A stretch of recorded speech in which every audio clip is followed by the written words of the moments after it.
Assalamualaikum warahmatullahi wabarakatuh.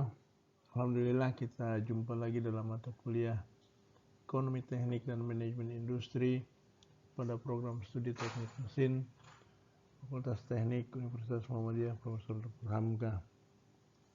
Pada pertemuan kali ini kita akan membahas tentang analisis ekonomi teknik lainnya. Ini akan mencakup soal analisis tentang analisis nilai mendatang, analisis perbandingan manfaat, dan analisis sensitivitas. Sejauh ini telah dibahas berbagai teknik analisis yang biasa dibahas dalam ekonomi teknik untuk melihat seberapa baik investasi yang ditanamkan dan sekaligus mengetahui proyek mana yang lebih diprioritaskan untuk didanai. Analisis tersebut berupa analisis sederhana yang tidak mempertimbangkan nilai uang terhadap waktu, seperti analisis periode pembayaran kembali dan analisis tingkat pengembalian investasi. Dari pertemuan-pertemuan sebelumnya ini ketika ada pertanyaan soal apa yang dimaksud dengan analisis teknik, analisis ekonomi teknik sederhana, itu dari 55 orang itu hanya satu orang yang menjawab betul, yaitu yang analisis yang tidak mempertimbangkan nilai uang terhadap waktu. Lainnya ngaco semua jawabannya itu.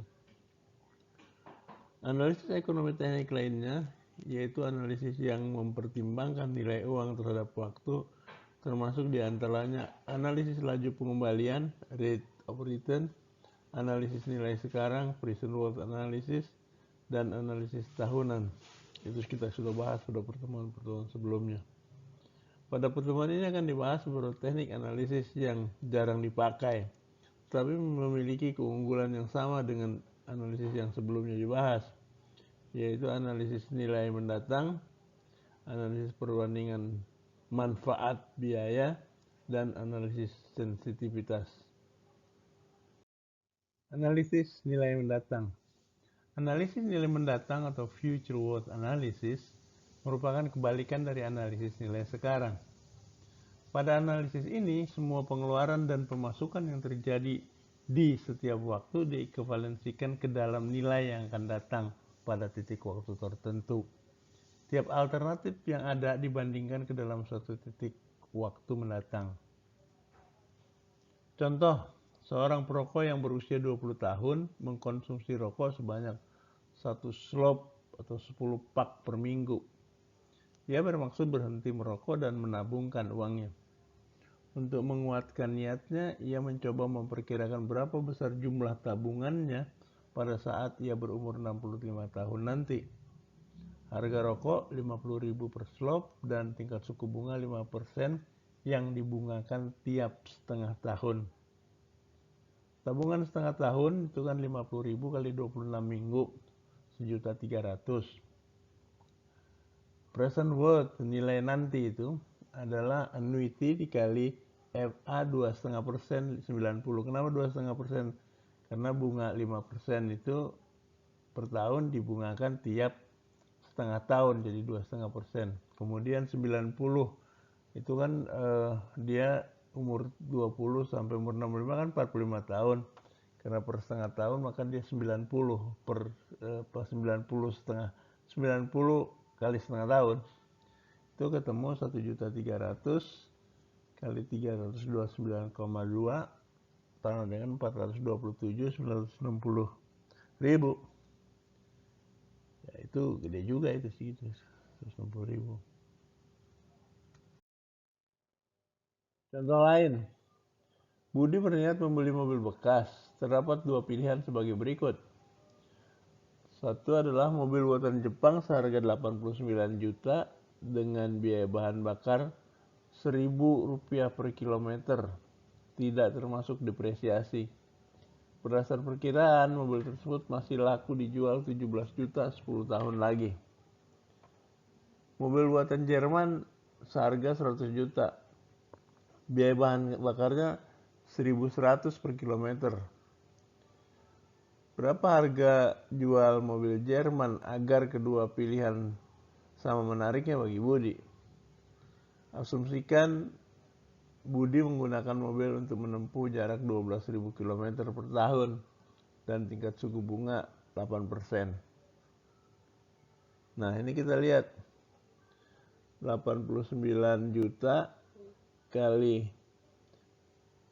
FP 8% 10 tahun ditambah ongkos bahan bakarnya itu 1000 kali 12.000 tambah 1000 itu kali 12.000 FA 8% 10 tahun dikurang 17 juta. 17 juta itu nilai rongsoknya. Itu sama dengan 100 jutaan mobil Jerman nih, 100 juta EP 8% 10 tahun tambah 1.100 kali 12.000 FA 8% 10 tahun kurang X.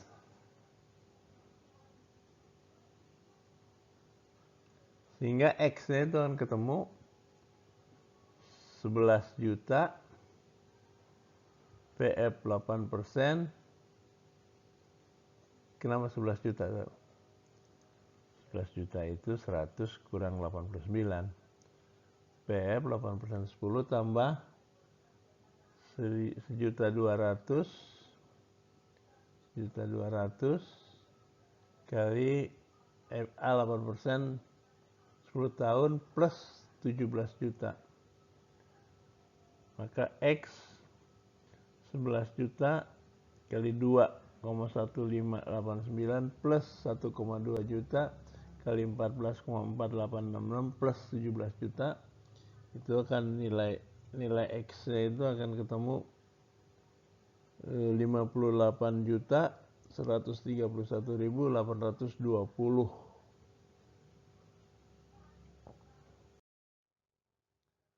Analisis perbandingan manfaat biaya. Latar belakang munculnya analisis manfaat biaya berkaitan dengan munculnya Undang-Undang Pengendalian Banjir pada tahun 1936 di Amerika yang menyebutkan bahwa proyek akan didanai jika manfaat yang dihasilkan bagi siapa saja melebihi biaya yang diperkirakan.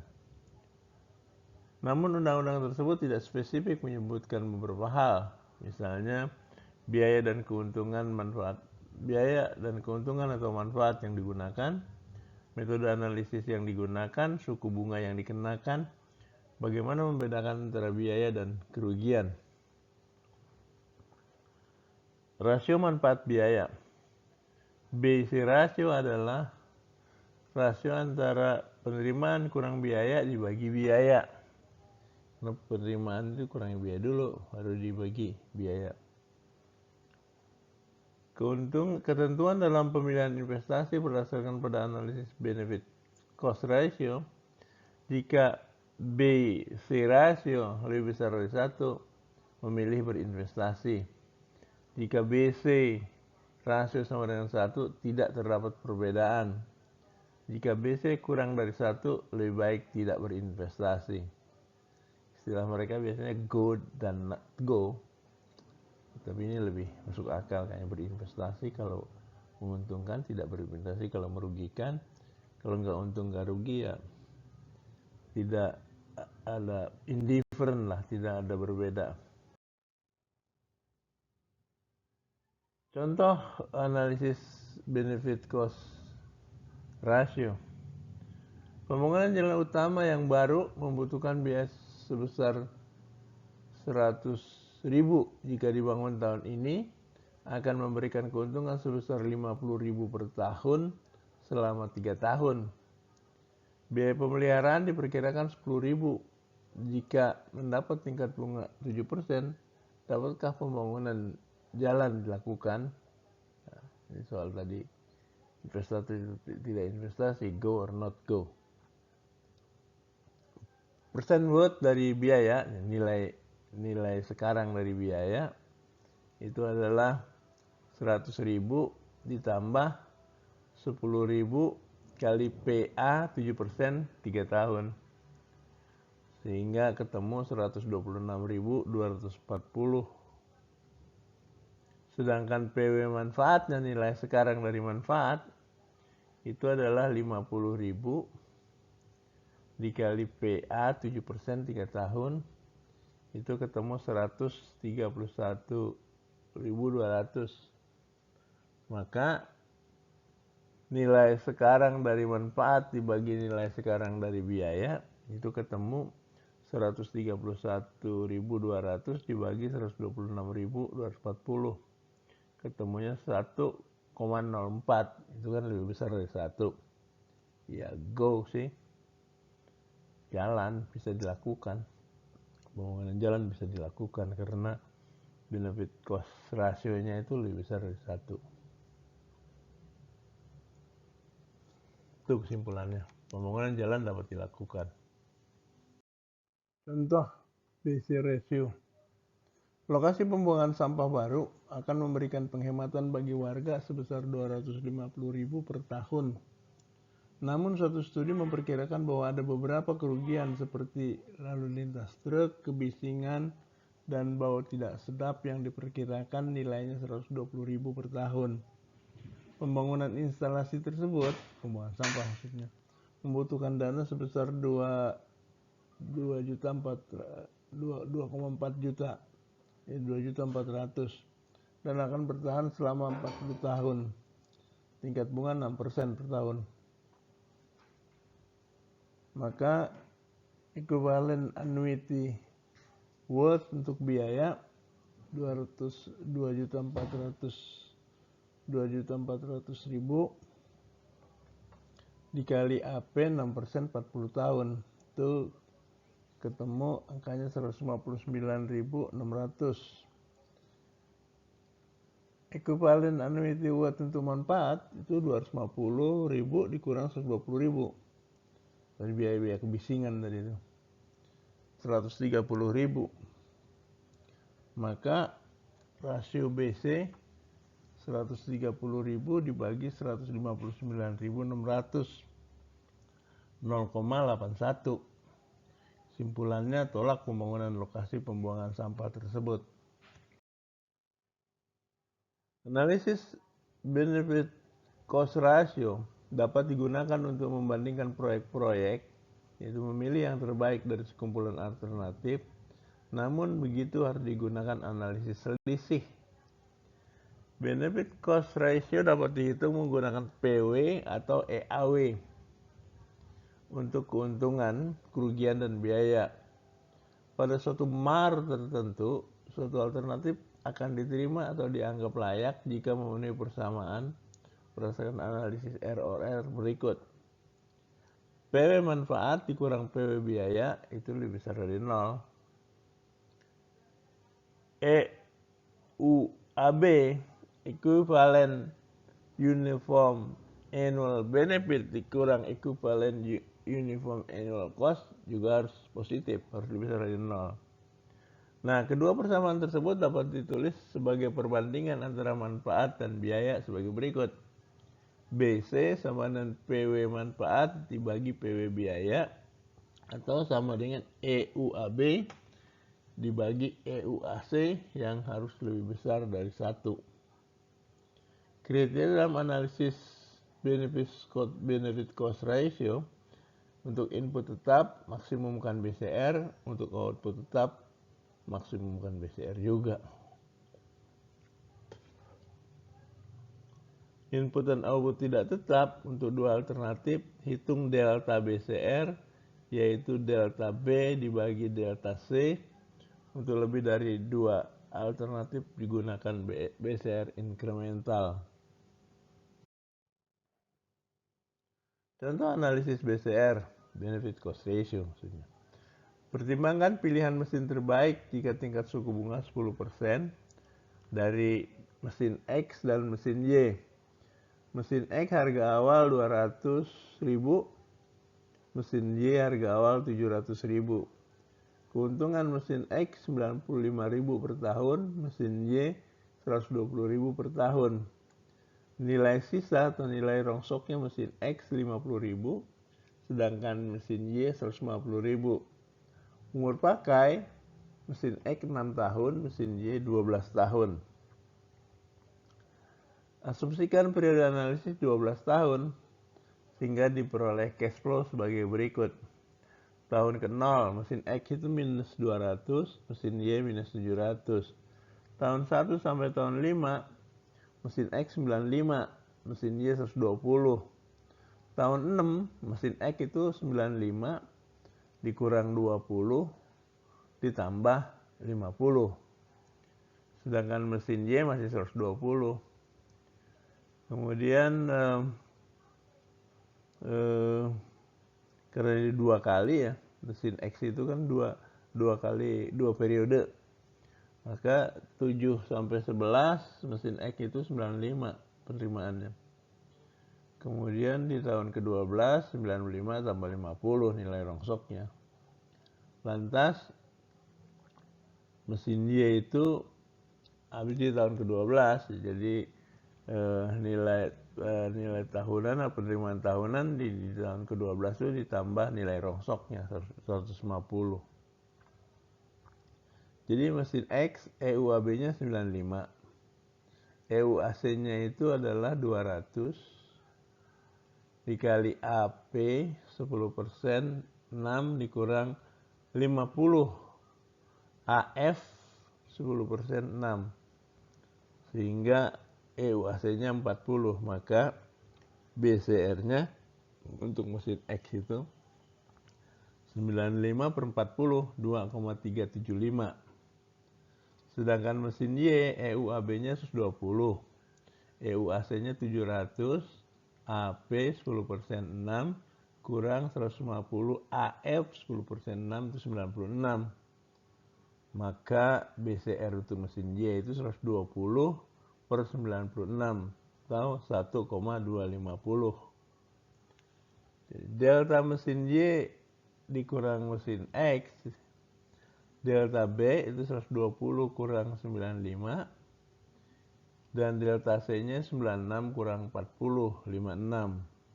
Sehingga delta B per delta C itu 25 per 56, 0,46. Pilih mesin X yang investasinya lebih kecil.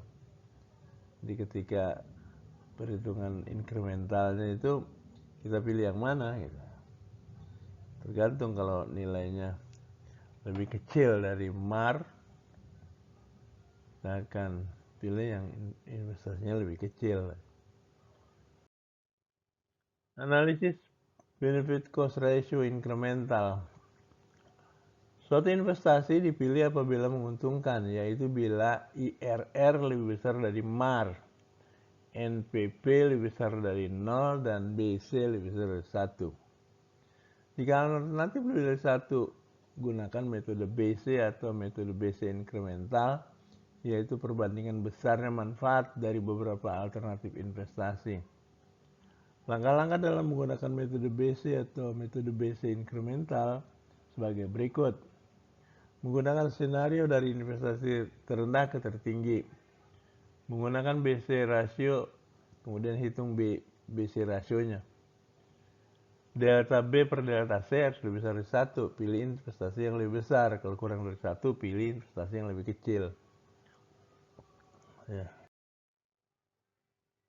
Contoh, pertimbangan pilihan X dan Y untuk pembangunan jalan raya. Ini pilihan X, pilihan Y. PW investasi minus 110 untuk pilihan X, minus 622 untuk pilihan Y.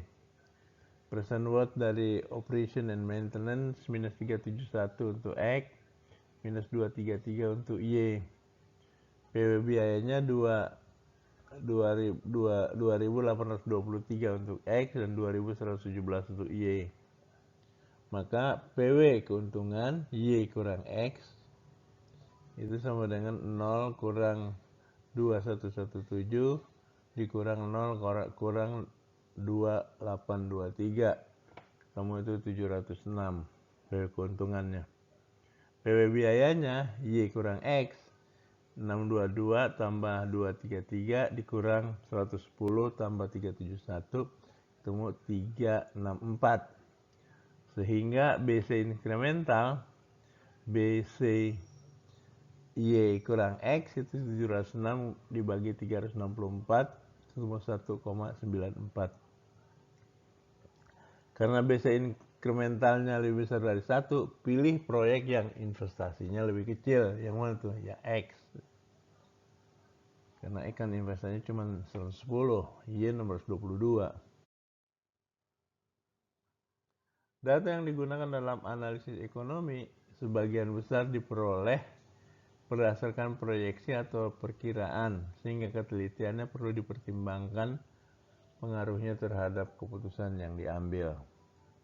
Untuk memperoleh gambaran tentang bagaimana keputusan tersebut dipengaruhi oleh variasi data, perlu dilakukan evaluasi yang disebut dengan analisis sensitivitas. Bila suatu pilihan alternatif ternyata berubah akibat pilihan data tersebut, maka dikatakan keputusan tersebut sensitif terhadap perkiraan data dan sebaliknya. Contoh, pembangunan suatu bendungan mungkin dilaksanakan dalam dua alternatif dengan ongkos. Alternatif 1 dibangun satu tahap dengan biaya 140 juta sekarang, atau alternatif 2 dibangun 2 tahap 100 juta sekarang dan 120 juta N tahun kemudian. Jika I 8%, umur bendungan 40 tahun, baik digunakan dengan cara 1 ataupun dengan cara 2. Menggunakan analisis present worth nilai sekarang, dihitung ongkos kedua alternatif tersebut sebagai berikut. Alternatif 1 PW-nya 140 juta. Alternatif 2 N5 PW-nya sama dengan 100 plus 120 PF 8% 5 tahun 181,7. Kalau N-nya 10, PW-nya itu jadi 155. Kalau N-nya 20, maka PW-nya 125. Kalau N-nya 30, PW-nya 111,9. Nah, biaya 140 juta untuk alternatif 2 itu N-nya antara 10 sampai 20 tahun. Masalah titik impas yang klasik melibatkan biaya tetap dan keuntungan marginal dari setiap barang yang terjual. Pertanyaannya adalah berapa banyaknya barang yang harus dijual untuk menutupi biaya. Nah, ini namanya analisis break even. Contoh, seorang teman menanyakan pendapat Anda tentang kemungkinan untuk menjual mobilnya dan membeli mobil baru. Lihat dari catatan yang dimilikinya, jumlah biaya asuransi, pajak, dan penyusutan sebesar 750.000 per tahun. 750 per tahun. Biaya jarak tempuh, bahan bakar, ban, pemeliharaan, dan reparasi kurang lebih 0,145 per mil. Perhitungan untuk sebuah mobil baru yang sejenis mengindikasikan bahwa biaya tetapnya sebesar 1.200 per tahun dan biaya jarak tempuhnya adalah 0,084 per mil. Hitung titik impas dalam mil per tahun. Menyamakan biaya total tahunan untuk dua alternatif, di mana M jumlah jarak yang ditempuh dalam mil per tahun itu adalah 750 plus 0,45 M tambah 1.200 plus 0,084 M. Maka ketemu M itu sama dengan 7.377 mil.